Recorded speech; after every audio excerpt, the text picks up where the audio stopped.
আসসালামু আলাইকুম। বিগত আওয়ামী লীগ সরকারের সময় যে অর্থনীতি রেখে গেছে তাই কিন্তু বর্তমান সরকার সে অর্থনীতি বা বাণিজ্যিক ব্যবস্থার উত্তরাধিকার সূত্রে পেয়েছেন।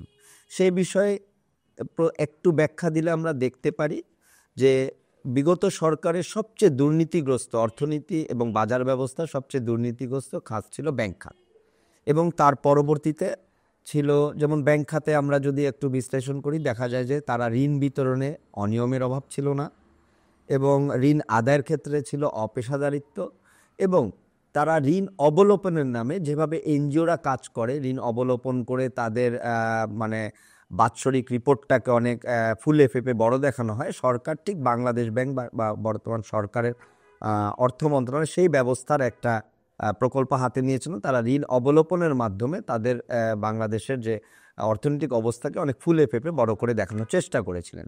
ঠিক একইভাবে সরকারি বিভিন্ন প্রকল্প যদি আমরা খেয়াল করি বিগত সরকারের সময়, তাহলে দেখতে পাই যে সেই প্রকল্পগুলোয় অনিয়মের ছাপ ছিল, যেমন অর্থনৈতিক অসঙ্গতি, দুর্নীতি, এবং এই ক্ষেত্রে ছিল অতিরঞ্জিত হিসাব, এবং জমি ক্রয় বিক্রয় বা সরকার যে লিজ নিত এসব ক্ষেত্রে ছিল একেবারে মানে অব্যবস্থাপনা, অর্থাৎ যে যেভাবে পারছেন সেখান থেকে লুটে পুটে খাওয়ার একটা ব্যবস্থা ছিল। এবং আরও একটা জিনিস ছিল বাজারে পণ্য সরবরাহ, অর্থাৎ আমরা যারা সাধারণ মানুষ নিত্য প্রয়োজনীয় খাদ্যদ্রব্যের জন্য বাজারের উপর নির্ভরশীল, সেই বাজারের ব্যবস্থায় সরবরাহ সম্পূর্ণভাবে ধ্বংস করা হয়েছিল। আর এখন আসি আমরা ব্যবসা বাণিজ্যের অবস্থা যদি বিশ্লেষণ করি, তাহলে দেখা যায় যে সেখানে তারা একটা স্থিতি অবস্থা বিরাজ করেছিল। কিভাবে? কিছু কোম্পানিকে যেমন 9 থেকে 10টি সর্বোচ্চ 12টি কোম্পানির মধ্যেই সারা বাংলাদেশের সকল ধরনের ব্যবসা বাণিজ্যগুলো নির্ভরশীল ছিল। তারা সেভাবেই কিন্তু প্রকল্পগুলোকে সাজিয়ে নিত। এবং যেমন এক্ষেত্রে তারা কিভাবে ব্যবহার করতো, দেখা যায় যে বিভিন্ন কর্পোরেশন বা বিভিন্ন পদে গুরুত্বপূর্ণ সরকারি কর্মকর্তা হিসেবে, যেমন পেট্রো বাংলার চেয়ারম্যান, এনবিআরের চেয়ারম্যান এবং বিভিন্ন কাস্টমস চেয়ারম্যানগুলোকে তারা এই বড় বড় এই 8-10টি কোম্পানি নিজস্ব ব্যক্তিদেরকে অর্থের বিনিময়ে বা একটা কন্ট্রাক্টের বিনিময়ে তাদেরকে সেই পদে বসাতেন, এবং সুযোগ সুবিধাগুলো তারা শুধু এই 9 থেকে 10টি কোম্পানি পেতেন। আর তাদের একটা এই যে তারা পেতেন এর একটা অংশ চলে যেত আমাদের রাষ্ট্রীয় ক্ষমতায় যারা ছিলেন, সে সর্বোচ্চ পদ থেকে নিয়ে একেবারে এমপি লেভেল এবং সচিবদের পর্যায় পর্যন্ত। এছাড়া আরেকটা জিনিস আমরা দেখি, আর গভর্নমেন্টের যে প্রকল্পগুলো ছিল সেগুলো ছিল খুবই ধীরগতির। যেন একজন ব্যবসায়ী যদি সাধারণভাবে তিনি যোগ্যতার বলেই কাজটা আদায় করে নিলেন, সে কিন্তু ওই কাজ থেকে প্রফিট আদায় করতে পারতেন না। তিনি বাধ্য হতেন পরবর্তীতে গভর্নমেন্ট কোনো প্রকল্পে হয় কাজ করতে না করতে, অথবা বাধ্য হতেন তাদের সাথে টেবিল টু টেবিল টক করে কাজ আদায় করে নিতে। অর্থাৎ আমি যদি 100 টাকার কাজ করি, ওখান থেকে 80 টাকায় উভয় পক্ষ ব্যবসায়ী এবং কর্মকর্তারা এবং সরকারের উচ্চ পদ থেকে সর্বনিম্ন পদ বন্টন হয়ে যেত, বাকি 80 টাকা 20 টাকার মাত্র কাজ হতো। এই ধরনের একটা সিচুয়েশন বিরাজ করত। এছাড়াও আমরা আরও কি দেখি, পূর্ববর্তী সরকারের বর্তমানে যেই পূর্ববর্তী সরকারের নীতিমালাগুলো ছিল, বর্তমান এই সরকার কিন্তু সেই নীতিমালাগুলো এখন পর্যন্ত পরিবর্তন করেনি। অর্থাৎ যে অর্থনীতি সংস্কার কমিশন করা হয়েছিল, এই সরকার করেছিলেন বর্তমান সরকার, আমরা কি দেখতে পাই, সেই কমিশন যে মানে ইয়েগুলা দিয়েছিলেন, পয়েন্টগুলা দিয়েছিলেন, তাদের একটি পয়েন্টও কিন্তু বর্তমান সরকার অর্থনৈতিক কমিশনে গ্রহণ করেননি। উদাহরণ হিসাবে নিয়ে আসি, আমরা দেখতে পাই যে সংস্কার কমিশন যারা করেছিলেন দুর্নীতির যে দিয়েছেন, সেখানে দেখা যাচ্ছে যে বিগত 15 বছরে প্রায় 3 লক্ষ কোটি টাকার মতো দুর্নীতি হয়েছে। এছাড়াও অপচয় হয়েছে 1,61,000 থেকে প্রায় 2,80,000 কোটি টাকার মতো। তার মানে কি দাঁড়াচ্ছে, দেশের যা অর্থনীতি ছিল বিগত 15 বছরে তার কিন্তু বিরাট একটা অংশ, মানে 60 থেকে 70% লুটপাট অথবা অপচয়ের খাতে কি বিরাজ করছে। দ্রব্যমূল্য ঊর্ধ্বগতি, বেকার সমস্যা নিরসনের কোনো কাজ হয়নি। বেকার সমস্যা কিন্তু যার কারণে আন্দোলন, বৈষম্য বিরোধী যে কোটার জন্য আন্দোলন, সেই বেকার সমস্যা কিন্তু রয়ে গেছে। এছাড়া আরেকটা জিনিস আমরা দেখতে পাই কি, শিল্প বা কৃষিতেই কিন্তু কোনো আমরা অগ্রগতি বা কোনো সিদ্ধান্ত আমরা দেখতে পারছি না। সারা বিশ্বে সাধারণত ফসলের মৌসুমে যখন ধান চাল উঠে বা তার নিজস্ব এলাকার যে ফসল উঠে, তখন কিন্তু দ্রব্যমূল্য কমে আসে। কিন্তু আমরা কি দেখতে পাচ্ছি, আমাদের দেশে বর্তমান মোটা চাল, যেটা কিন্তু বিগত সরকারের সময়ও ছিল প্রায় 35 থেকে 42 টাকা 45 টাকার মতো, সেটা কিন্তু এখন 55 থেকে 60 টাকা। আর যেটা সাধারণ মানুষের মধ্যবিত্ত শ্রেণী যেই চালটা খেত সেটা 65 টাকা থেকে 60 থেকে 65 টাকার মধ্যে, সেটাকে আমরা দেখতে পাচ্ছি প্রায় 80-85 টাকা বর্তমান বিরাজ করছে। অর্থাৎ দ্রব্যমূল্য ঊর্ধ্বগতি। এটার কারণ হচ্ছে মুদ্রাস্ফীতি। আর আরেকটা জিনিস আমরা দেখতে পাচ্ছি, বর্তমান বিগত সরকারের সময় যেটা ছিল সন্ত্রাস, অর্থাৎ ব্যবসায়ীদের কাছে চাঁদা চাওয়া হতো, না দিলে তাকে যেখানে সেখানে আক্রমণ করা হতো এবং তার থেকে ছিনতাই, রাহাজানি বা তাকে হত্যা করা হতো, সেই ধরনের কাজগুলো কিন্তু এখনও চলছে। আমরা এই কয়েকদিন আগেই দেখলাম মাল্টিপ্ল্যান প্লাজার নিচে এলিফেন্ট রোডে একজন ব্যবসায়ীকে কুপিয়ে হত্যা করা হয়েছে। গত কিছুদিন আগে জাস্ট গুলশা ব্যবসা করেন সেই ধরনের এক ব্যবসায়ী থেকে জোরপূর্বক মানে অ্যাক্সিডেন্ট করে তার থেকে 3 কোটি টাকা লুটপাট করা হয়েছে। ঠিক এইগুলা কিন্তু আগের সরকারের সময়ও ছিল, বর্তমানেও আছে। অর্থাৎ সন্ত্রাসী কর্মকাণ্ড এবং চাঁদাবাজি। ছোট্ট একটি ঘটনা আমি মনে করে দিই, বিগত সরকার পতনের পরপর 12 কি 13 তারিখ শাপলা চত্বরে হেফাজতের কিছু ছেলেপেলে যে লিখে দিয়েছিল যে হেফাজত চত্বর, এই ছাত্ররাই কিন্তু যে সেই ব্যানারকে পুড়িয়ে ফেলেছে এবং আগুন দিয়ে নেমেছে এবং সেই হুজুরদেরকে বিতাড়িত করেছে। তখনও কিন্তু মিডিয়া কিন্তু এটার বিরুদ্ধে কথা বলেনি। অর্থাৎ আমরা একই দেশে কি দেখতে পাই, আমরা কোন দিকে যাচ্ছি? আমরা কিন্তু অর্থনীতির ব্যবস্থার উপর চিন্তা না করে আমরা শুধু রাজনীতি এবং একটা বিশেষ গোষ্ঠীকে সুবিধা দেওয়ার জন্য বর্তমান সরকার আমার মনে হয় কাজ করছে। এটা কিন্তু বর্তমান সরকারের ব্যর্থতার একটা বিশাল মানে পয়েন্ট ধরে নিতে পারবো। জি, এখন আমরা চেষ্টা করব একটু বুঝতে যে বর্তমান সরকারের আসলে বিগত সরকার থেকে পাওয়া অর্থনীতি বা ব্যবসা বাণিজ্যের অবস্থার বর্তমানে তারা কি করছে বা কি করার চেষ্টা করছেন। সেই হিসাবে দেখলে আমরা দেখব অর্থনৈতিক সংস্কার কমিশন যে রিপোর্ট জমা দিয়েছেন তার একটি রিপোর্টও তারা গ্রহণ করেনি। তাহলে প্রশ্ন এসে যায় যে অর্থনৈতিক কমিশনটা কেন করা হলো বা তাদের রিপোর্টটা কেন গ্রহণ করা হলো না, একটি পয়েন্টও গ্রহণ করা হয়নি, সেই ব্যাখ্যা কিন্তু বর্তমান সরকার এখনো দেননি। আরেকটি জিনিস আমরা দেখতে পারি, অর্থনৈতিক ব্যবস্থা পরিচালনার ক্ষেত্রে সরকারের মনোযোগটা কম। সরকার কেন জানি রাজনীতিতে কে আগামীতে ক্ষমতায় আসবেন বা আমাদের সেভ এক্সিটটা আমরা কিভাবে পাবো সেই বিষয়ে তারা মনোযোগী বেশি। কিন্তু বর্তমান সরকার কিন্তু বসার পরই প্রথম থেকে বলে এসেছে যে আমরা সংস্কার করব এবং প্রয়োজনীয় সংস্কারগুলো শেষের পরে নির্বাচন দিব অথবা আমরা রাজনীতির দিকে যাব। কিন্তু আমরা দেখতে পাচ্ছি শুরু থেকেই সবাই রাজনীতি নিয়ে ব্যস্ত আছেন।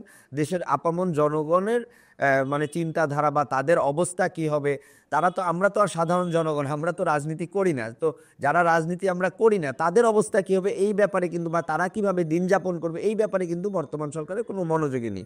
এছাড়া আমরা দেখতে পাই কি বিগত সরকারে রেখে যাওয়া অর্থনীতি, ব্যবসা বাণিজ্য বা পরিচালনার নীতিকেই তারা ফলো করছে, তারা কিন্তু নতুন কোনো নীতি আনেনি। অর্থাৎ তাদের যে নীতিমালা ছিল তার মধ্যে কিন্তু আসলে নতুন কেউ কোনো ব্যবসায় আসতে পারবে না, আসা সম্ভব না।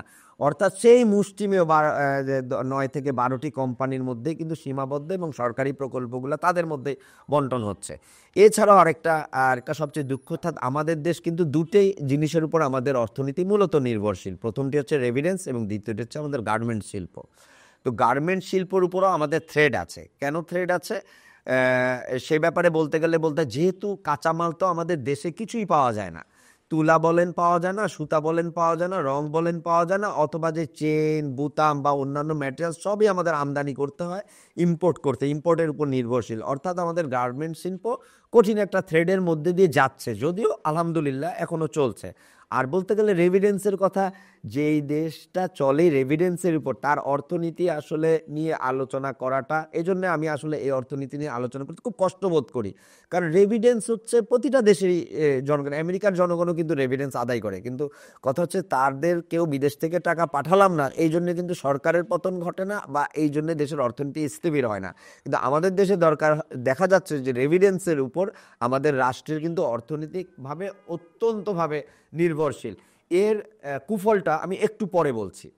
এছাড়া দেখা যায় প্রশাসনিক ব্যক্তিদের সুযোগ সুবিধা বর্তমান সরকার দিয়েই যাচ্ছেন। বিগত সরকার আমার মনে হয় বাংলাদেশের মতো হতদরিদ্র দেশে, দরিদ্র নিচের শ্রেণীর অর্থনৈতিক অবকাঠামোর দেশে যত সুযোগ সুবিধা সরকারি কর্মকর্তা কর্মচারী বা স্বায়ত্তশাসিত প্রতিষ্ঠানের কর্মচারীদের দেওয়া হয় বিশ্বের আর কোথাও, এমনকি মার্কিন যুক্তরাষ্ট্র দেওয়া হয় না।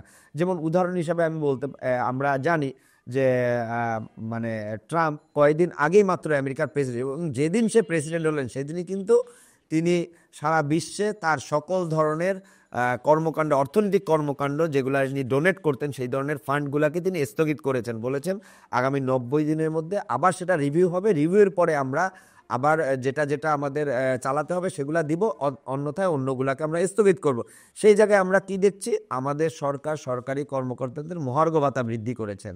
আমাদের সরকার জনগণের ব্যবসা বাণিজ্যের উপর ভ্যাটের, এই ভ্যাট যদি আমাদের যেমন বিস্কিট, তারপর হচ্ছে মানে চা, তারপর হচ্ছে রেস্টুরেন্ট, টিস্যু, তারপর হচ্ছে ব্রডব্যান্ড ইন্টারনেট, জুতা, বিভিন্ন ফলের উপর সরকার ভ্যাট বসিয়েছেন। এই ভ্যাটের ফলে কি হবে, সেটা কিন্তু দ্রব্যমূল্যের উপর চাপ পড়বে এবং সাধারণ জনগণ কিন্তু সেই চাপটা লোড নিতে হবে। যেমন মোবাইল ফোনের যোগাযোগ ব্যবস্থা, অর্থাৎ ব্যবসা বাণিজ্য এবং সাধারণ জনগণ দুই পক্ষের উপরে কিন্তু প্রেশারটা আসবে। এছাড়াও আমরা দেখতে পারি কি, সরকার আমাদের দেশে বিদেশি মিশনগুলোতে কিন্তু তাদের ভাতার পর মুদ্রাস্ফীতি বিরাজ করছে, দেশে জনগণের নাভিশ্বাস উঠে যাচ্ছে। সেখানে কিন্তু সরকার শুধু সরকারি কর্মকর্তাদের সুযোগ সুবিধা এবং সরকারি প্রশাসনের সুযোগ সুবিধার খাতগুলাই চিন্তা করছে। এবং এই ক্ষেত্রে আমরা কি দেখতে পারি, যে বর্তমান যে মুদ্রাস্ফীতি, এটা অবশ্যই স্বীকার করে নিতে হবে, প্রায় 2022 সাল থেকে এটা সূচনা হয়েছে, এখন পর্যন্ত সেটা কিন্তু কোনো সরকারি, বিগত সরকারও পারেনি, বর্তমান সরকারও এখন পর্যন্ত মানে স্থিতি অবস্থা আনতে পারেনি। এছাড়া বিনিয়োগে প্রায় বলতে গেলে অনীহাই বলতে, বিদেশি বলেন, ফরেন ফান্ড বলেন, অথবা মানে বাণিজ্যিকভাবে আমাদের দেশের অভ্যন্তরীণ বলেন, মানুষের মধ্যে কিন্তু বিনিয়োগে অনাস্থা। আমরা কি জিনিসটা পছন্দ করি, ম্যাক্সিমামই দেখা যায় আমরা ট্রেকটা পছন্দ করি, মানে ওখান থেকে আমি 10 টাকায় জিনিসটা কিনলাম, আরেক জায়গায় আমরা 20 টাকায় বিক্রি করবো, মাঝখানে আমরা কিছু লোক 20 টাকা 10 টাকা খেয়ে ফেলবো। আমরা এই ধরনের ট্রেডগুলোকে আমরা খুব পছন্দ করছি। আমরা কিন্তু বিনিয়োগ, শিল্প অথবা কৃষিতে আমরা কোনো ধরনের ইনভেস্টমেন্টে যেতে চাচ্ছি না। এক্ষেত্রে আমি একটু আগে আমি বলেছিলাম যে আমি কৃষি এবং শিল্পর ব্যাপারে কথা বলবো। সেক্ষেত্রে আমরা কি দেখতে পারি, একটি দেশের অর্থনৈতিক মূল চাবিকাঠি নির্ভর করে দুটি জিনিসের উপর। প্রথমটি হচ্ছে কৃষি, দ্বিতীয়টি হচ্ছে শিল্প। কৃষি যদি আমার না থাকে, আমি শিল্প উৎপাদন করব কিভাবে? তাহলে তো আমাকে সেই আবার শিল্পের কাঁচামালের জন্য আমাকে মানে এক্সপোর্টে মানে ইম্পোর্টের উপর ডিপেন্ড করতে হবে। ঠিক একই অবস্থা কিন্তু আমরা দেখতে, যেহেতু রেভিডেন্সের উপর আমরা নির্ভরশীল, আমাদের দেশে কিন্তু কিছুদিন পরে মনে হয় 2030 বা 50-এর মধ্যে আমার মনে হয় আমাদের দেশে কোনো গ্রাম থাকবে না। কিন্তু আমেরিকা বা ইউরোপ অথবা অস্ট্রেলিয়াতে বা চায়না বা রাশিয়াতে, উন্নত বিশ্বে আমরা যদি তাকাই, গ্রামকে তারা আলাদা করে দিয়েছে। যেমন গ্রামে কেউ বিল্ডিং করতে পারবে না, এবং রাশিয়াতে যাই, ইউরোপে যাই, ওখানকার গ্রামে কিন্তু কাঠের বাড়িঘর এখন স্টিল নাও। হ্যাঁ, বাসায় হিটারের ব্যবস্থা আছে, যেহেতু তাদের দেশে বরফ পড়ে, সেই ধরনের ব্যবস্থা সরকারি ফ্রি অফ কস্ট করে দিয়েছে। তারা প্রত্যেকটা জনগণ কিন্তু অক্টোবর থেকে তাদের হিটার শুরু হয়ে যায়, একেবারে মার্চ পর্যন্ত হিটার চলতে থাকে। এই জন্য তাদেরকে কোনো পয়সা পেমেন্ট করতে হয় না, এটা সরকার সুবিধা দিয়েছে। প্রতিটা কি দেখা যাচ্ছে, যদি আমাদের দেশে কিছুদিন পরে গ্রাম নাই থাকে, আমাদের কৃষি কিন্তু ধ্বংস হয়ে গেল, কৃষির জায়গা কিন্তু রইল না। তখন আমরা কি হবে, যে ইউরোপে কিন্তু অনেকগুলা দেশ, ইউরোপে প্রায় 64 থেকে 66টা দেশ মিলে ম্যাক্সিমাম দেশে কিন্তু কৃষি বলতে কিছু নাই। হ্যাঁ, তাদের অবস্থা আলাদা। যেমন পর্তুগাল, স্পেন, ফ্রান্স, জার্মানি, তারা যেহেতু একসময় কলোনি ছিল তাদের অনেক, তারা তাদের সম্পদ লুটপাট করে এসেছে। যেমন এই ক্ষেত্রে আমরা একটা উদাহরণ দিতে পারি, বর্তমান আগের প্রাইম মিনিস্টার বরিস জনসন ব্রিটেনের, তিনি কি বলেছিলেন, আমরা ভারতবর্ষ থেকে যে টাকা লুট করেছি, তারা 20,000 বছর যদি ব্রিটেনের জনগণকে আমরা ফ্রি অফ কস্ট খাওয়াই, তাও এই টাকা শেষ হবে না। তো ইউরোপের সেই ব্যবস্থা হচ্ছে লুটেরার ফসল। আমরা তো সেই জায়গায় যেতে পারবো না কোনোদিন, আমরা সেটা যেতে চাই না, যেহেতু উই আর মুসলিম কান্ট্রি, আমাদের দেশের 87 থেকে 88% মুসলমানের দেশ। সেখানে আমরা তো এটা কল্পনা করাও, আমাদের কল্পনা তো আসবে না। সেক্ষেত্রে তাহলে আমরা কি আমাদের গ্রামকে বাঁচাবো না? আমরা কি আমাদের কৃষিকে বাঁচাবো না? আমরা কি আমাদের শিল্পকে বাঁচাবো না? সেই ধরনের কোনো নীতিমালা কিন্তু বর্তমান সরকারও আমরা নিতে দেখিনি, এটা খুবই দুঃখজনক। এক্ষেত্রে আমি এই পার্টটা শেষ করবো এই বলে, যে আমি যদি শুধু আমাদের দক্ষিণ এশিয়ার কয়টি দেশের জিডিপিকে দেখি, যেমন বাংলাদেশের বিগত জিডিপি 2023 থেকে 2024-এর জিডিপি ছিল প্রায় 5%, যদিও আমাদের সরকার তখন ফুলায় পেঁপেকে এটাকে 6-এর উপর ডিক্লেয়ার করেছিল, বাট 5%। আর বর্তমানে আশা করতেছে বর্তমান সরকার যে এটা 4.1% হতে পারে। ইন্ডিয়ার জিডিপি বিগত 2023 থেকে 24-এ ছিল 6.5, বর্তমান ইন্ডিয়া সরকার আশা করতেছে এটা 6.7 হতে পারে। পাকিস্তান সরকারের বর্তমান জিডিপি 2.5, এবং তারা আশা করতেছে আগামীতে 24 থেকে 25 হবে 2.8, এবং শ্রীলঙ্কার জিডিপির দিকে যদি আমরা তাকাই তাহলে দেখতে পাবো বিগত অর্থনৈতিক বছরে ছিল 4.4, বর্তমানে তারা আশা করতেছে এটা হবে 3.5। এক্ষেত্রে আমরা দেখতে পাচ্ছি যদিও পাকিস্তান শ্রীলঙ্কার জিডিপি কমে আসছে, বাংলাদেশেরটা কমবে এটা আমরা তো আলোচনাই করছি। ভারত ছাড়া ওই দুইটা দেশে কিন্তু মুদ্রাস্ফীতি খুবই কম, অর্থাৎ তারা জনগণের দিকে লক্ষ্য করেছে যে আমি ভ্যাট বাড়াবো না, জনগণের অর্থনৈতিক অর্থাৎ খাদ্যের উপর আমরা জনগণকে সুবিধা দিব, ব্যবসা বাণিজ্যের উপর সুবিধা দিব। এখন যে বিষয়টা নিয়ে আলাপ করব সেটা হচ্ছে যে আসলে আমাদের কি করা উচিত। আমার মতামতে বর্তমান সরকারের যেটা দেখা যাচ্ছে অর্থনৈতিক কোনো ভিশন নাই, অর্থাৎ তারা উত্তরসূরি থেকে যে অর্থনীতিটা পেয়েছেন সেই লাগাম ধরেই তারা চলে যাচ্ছেন। আর দ্বিতীয়ত হচ্ছে এই যে কালো টাকা সাদা করার একটা সুযোগ বিগত বাংলাদেশ প্রতিটা সরকারি 1981 সালের পর থেকে আমরা দেখে গেছি যে যেটা আবার প্রশ্নটা চলে আসে যে জিয়াউর রহমান যেটাকে 75-এর পরে বন্ধ করেছিলেন, আবার সেই সুযোগ কিন্তু এখন বাংলাদেশে 81-র পরে প্রতিটা সরকারই দিয়ে গেছেন, এখনও চলছে। এখনও সরকার কিন্তু ক্লিয়ারলি বলেনি যে কালো টাকা সাদা করার সুযোগ বন্ধ করা হলো। তো কালো টাকা সাদা করার সুযোগ বন্ধ করলে আমাকে হুন্ডি ব্যবসাটাও বন্ধ করতে হবে, নাহলে এই লোকগুলো এবং সরকারি কর্মকর্তারা বা প্রশাসনে যারা কাজ করেন এই ধরনের ব্যক্তিরা কিন্তু তাদের কালো টাকা বিদেশে পাঠিয়ে দিয়ে ছেলে মেয়েকে পাঠিয়ে দেন, সেই জায়গাটাকে বন্ধ করতে হবে। অর্থাৎ পরিবার নিয়ে একসাথে কোনো সরকারি প্রকল্পে বা শিক্ষার জন্য বাইরে যাওয়া যাবে না, সরকারকে এই জায়গায় অনেক স্ট্রিক্ট হতে হবে, নাহলে কিন্তু কালো টাকা সাদা করার সুযোগ বন্ধ করেও সরকার কিন্তু কালো টাকার মানে চাহিদাকে বন্ধ করতে পারবেন না। যেমন এক্ষেত্রে আরেকটা বলি, অর্থনীতির সাথে রাজনীতির এই একটা জায়গায় যোগসূত্র আছে। যেমন সরকারি কর্মকর্তারা বা স্বাস্থ্য প্রতিষ্ঠানের কর্মকর্তা কর্মচারীরা মানে তাদের যেদিন থেকে তারা অবসরে যাবেন সেই মুহূর্তে থেকে অন্তত কিছু বছর, সেটা হতে পারে 5 বছর, 6 বছর, 12 বছর, যেমন পাকিস্তানে আছে 12 বছর, ভারতে আছে 12 বছর, শ্রীলঙ্কাতে আছে 12 বছর, নেপালে আছে প্রায় 6 বছর, মালদ্বীপে আছে 7 বছর, তারা নির্বাচন বা কোনো রাজনৈতিক দলে অংশগ্রহণ করতে পারে না, তবে রাষ্ট্রের খাতিরে তারা উপদেষ্টা অথবা কোনো প্রকল্পে অংশগ্রহণ করতে পারে, কিন্তু সরাসরি কোনো রাজনীতিক দলের সাথে বা রাজনীতিতে অংশগ্রহণ করতে পারে না। সেটা কিন্তু একটা ভাইটাল পয়েন্ট আমাদের দেশের অর্থনীতির জন্য। এছাড়া প্রশাসনে যে আওয়ামী লীগকরণ করা হয়েছে এখন ছাত্ররা সেই এবং আওয়ামী লীগীকরণ এবং ছাত্ররা চাচ্ছে যে তারা এটাকে সংস্কার কিভাবে করবে, কি করবে, ওই ধরনের কোনো প্রকল্প আমরা দেখছি না। তারা শুধু রাজনীতি নিয়ে কথা বলছেন যে এই বুঝি বিএনপি চলে আসলো, এই বুঝি জামাত চলে আসলো, এই বুঝি আমরা আবার আউট হয়ে গেলাম।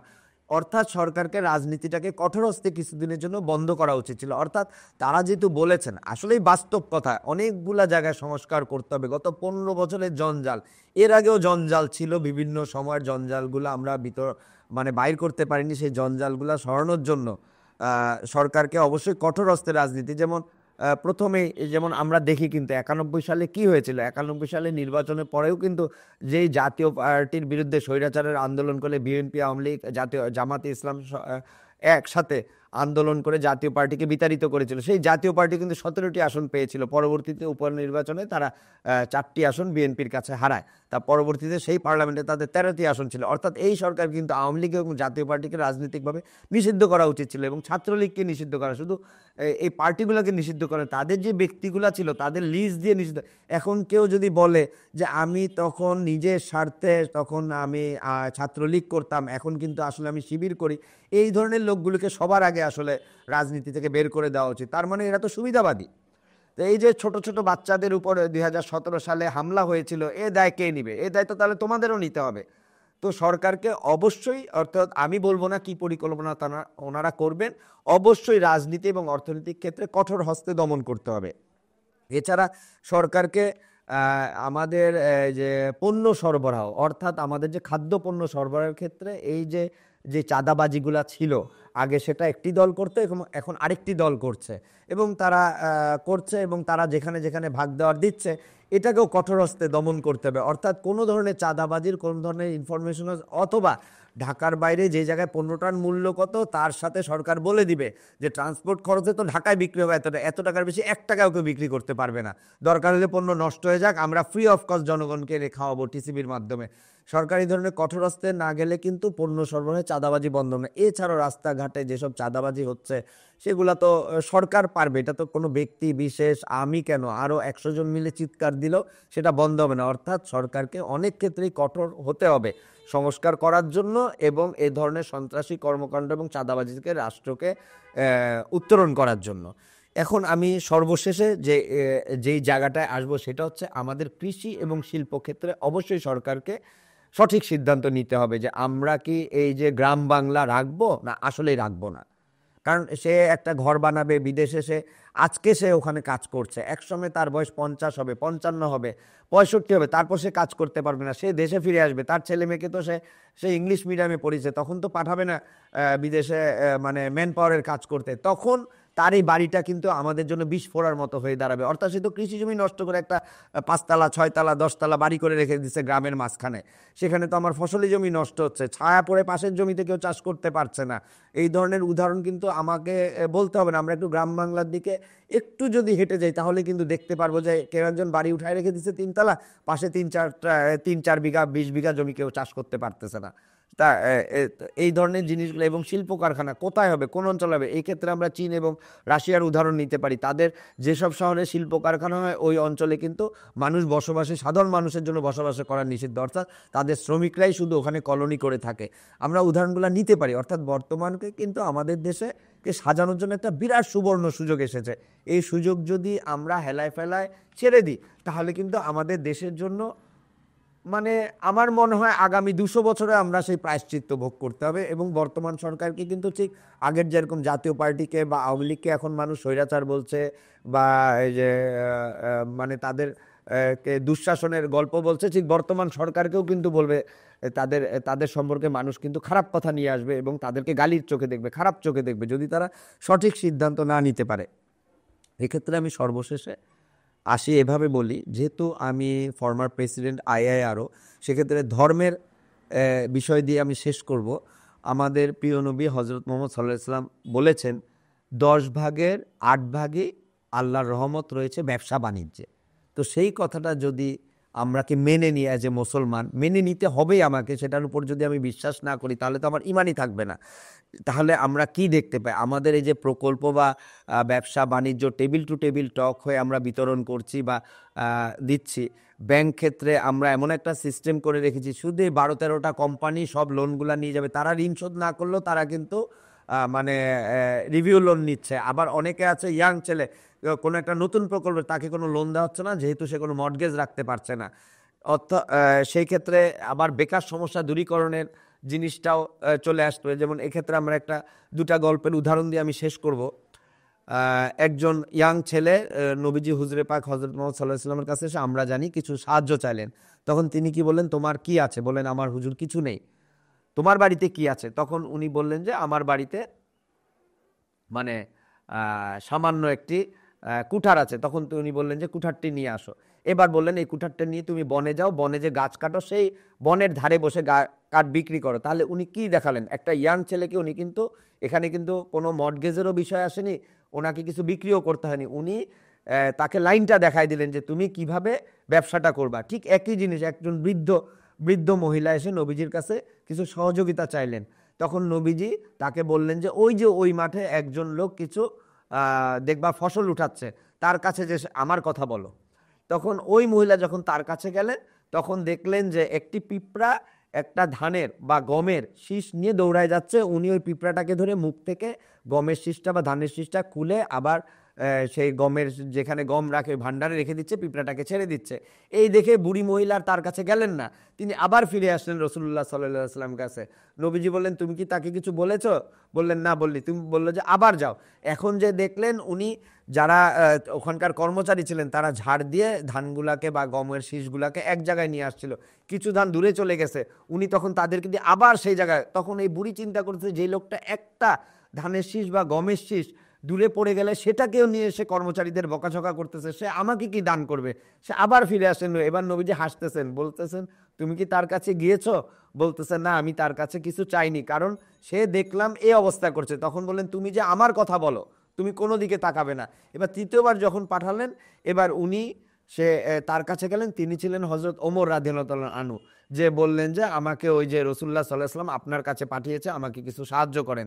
তখন হজরত ওমর বললেন, ওই যে ওই মাঠে দেখছো অনেকগুলা উট ঘুরে বেড়াচ্ছে, ওখান থেকে যেটা তোমার পছন্দ সেটা তুমি নিয়ে যাও। এই যে বৃদ্ধ মহিলা খুশি হয়ে গেলেন যে একটা উট পাবে, সে কোনো চিন্তা না করে ওই মাঠে গেলেন এবং সে একটা বড় ভালো দেখে উট ধরে টান দিলেন। দেখা গেল যে ওর পিছে পিছে প্রায় কয়েকশো উট হাঁটা শুরু করছে। কারণ আমরা জানি যে হযরত ওমরের উটের ব্যবসা ছিলেন, উনি উট পালন করতেন। সব উটগুলা ওটার পিছে পিছে হাঁটা শুরু করছে। এটা দেখে ওই বুড়ি মহিলা তো ভয় পেয়ে গেলেন, উনি দৌড় দিয়ে উট নিয়ে চলে গেলেন রাসূলুল্লাহ সাল্লাল্লাহু আলাইহি ওয়াসাল্লামের কাছে। তখন নবীজি বলছেন, তুমি কি খুশি? বললেন, না ইয়া রাসূলুল্লাহ, আমি খুশি না, আমি চেয়েছি ওনার কাছে সাহায্য, উনি আমাকে বলেছেন ওখান থেকে মাঠে যে যেটা তোমার পছন্দ নিয়ে যাও। আমি তো এই উট নিয়ে আসলাম, এর পাশে দেখেন কতগুলো উট চলে আসছে, প্রায় 400-র মতো উট ওনার পিছে পিছে চলে আসছে। তখন তখন হজরত ওমরও ঠিক ওখানে আসলেন। তখন হজরত ওমর উত্তর দিচ্ছেন যে, তুমি যে বুড়িমা এর আগে দেখেছো, ওই গমটি ছিল বাইতুল মালের গম, অর্থাৎ রাষ্ট্রের গম, তাই আমি ওই পিঁপড়ার থেকে কেড়ে নিয়েছি, তাই আমি কর্মচারীদের বকা দিয়েছি, একটি গম যদি হারিয়ে যায় আমি কিয়ামতের দিন আল্লাহর কাছে কি জবাব দিব। আর ওই যে উটগুলা দেখছো ওগুলা ছিল আমার নিজের, আমি নিজে উট পালন করি সেটার উট। তুমি যে উটটা নিয়েছো ওই উট হচ্ছে আমার উটদের মধ্যে সর্দার, অতএব তুমি যখন তাকে নিয়েছো সব উট তোমার সাথে চলে এসেছে, অতএব এর উপর আমার কোনো দাবি নেই। এই শুনে বুড়ি মহিলা উটটা হযরত ওমরকে দিয়ে দিলেন এবং তিনি তৎক্ষণাৎ ইসলাম, অর্থাৎ ইসলামের যে সৌন্দর্য, এই যে একটু আগে আমি কথাটা বললাম যে নবীজি বলেছেন যে যত ধরনের ব্যবসা বাণিজ্য আছে তার মধ্যে আল্লাহ যে মানে অর্থনৈতিক কর্মকাণ্ড আছে তার মধ্যে আল্লাহ রাব্বুল আলামিন ৮ ভাগে ১০ ভাগের ৮ ভাগই দিয়েছেন ব্যবসার মধ্যে। তা আমি আশা করব বর্তমান সরকার শুধু না, আমরা বর্তমান সরকার সহ আমরা সাধারণ জনগণ অবশ্যই আমাদের নীতি নৈতিকতা এবং ধর্মের বিশ্বাসের উপর রেখে আমাদের রাষ্ট্রের সুন্দর ভবিষ্যতের কথা চিন্তা করে অর্থনৈতিক ও ব্যবসা বাণিজ্য এবং সার্বিক রাষ্ট্রীয় কর্মকাণ্ডকে সুন্দর একটি জায়গায় ইনশাল্লাহ নিয়ে আসতে পারবো।